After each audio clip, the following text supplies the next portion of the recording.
Today, let's explore the true wisdom from yoga by reading the most enlightening quotes from Yoga Sutras of Patajali. The material world. The consciousness of self-mastery in one who is free from craving from objects seen or heard about is non-attachment. Before the mind is attracted to something it sees or hears, you should have discrimination to see whether that object is good for you or not. The mind should not just go and grasp as it wants. By renouncing worldly things, you possess the most important sacred property, your peace. Keep the heart in God and the head in the world. If you know how to put your heart in God, you can rest there always and still play in the world. In the same way, a part of your mind is tied to God through your mantra, while the other part is engaged in worldly pursuits. You dive deep to get all the pearls you want to gather: name, fame, money, position, friends, anything you want. You need not stay away from anything as long as you do not lose hold of the rope. Sensible climbers see that first, and even pull it a few times to see whether it is strong enough. Only after making sure do they begin to climb. But alas, many people do not bother about any rope. It is a golden cord between you and God or the cosmic force. The world is a training place where we learn to use the world without getting attached. The world is like that. You have to learn to swim in this ocean of samsara to become a master swimmer. Normally, the mind and body limit you, but by holding something infinite, you slowly raise yourself from the finite objects that bind you and transcend yourself. The voice in our mind. The mind must have something to hold on to, so you stick to one thing and all the other things die. In not only the physical silence, but in the real mental silence, the wisdom dawns. If you are free from your own mind and senses, nothing can bind you, then you are really free. However clever we are, we can only keep the mind quiet for a little while. Therefore, our aim is not to keep the mind peaceful, but to rise above the mind and realize that ever peaceful self. Distracting thoughts may arise due to the past impressions, our relationship with others.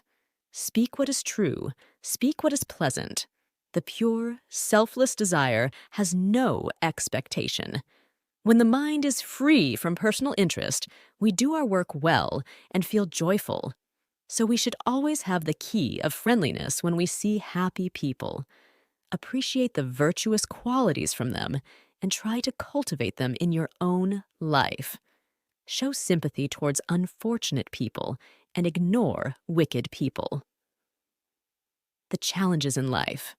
If you are patient, your mind is more settled, and what you do will be more perfect. We seem to need to be challenged and tested in order to understand our own capacities. We will actually be happy to receive pain if we keep in mind its purifying effects. Pain that has not yet come is avoidable. By austerity, impurities of body and senses are destroyed and occult powers gained. Transcendence. Anything that will elevate your mind and remind you of your true self should be studied. God can only be understood when you become God. Only a saint knows a saint. May this be dedicated to God. If you remember to do this, the mind will be free and tranquil. Feeling happy, fearful, or angry, or knowing a lot, or knowing nothing are all modifications or feelings of the mind. Once that is understood, there is nothing that can disturb us in this world. When you meditate on these impressions, you bring them to the surface. You can't destroy them by this means, but you can see and understand them well and gain control over whether or not they should be manifested in action. You can trace them back into their subtle form and see directly that the ego is the basis for all these obstructing thoughts.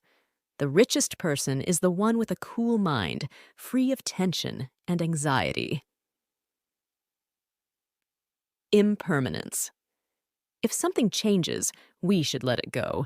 Something else will come. Changes are like flowing water. If you just allow water to flow, it is very pleasant to sit and watch. But if you want to arrest the flow and keep the water for yourself, you will have to construct a dam. Then the water will resist the dam and try to escape. There will be a terrible struggle.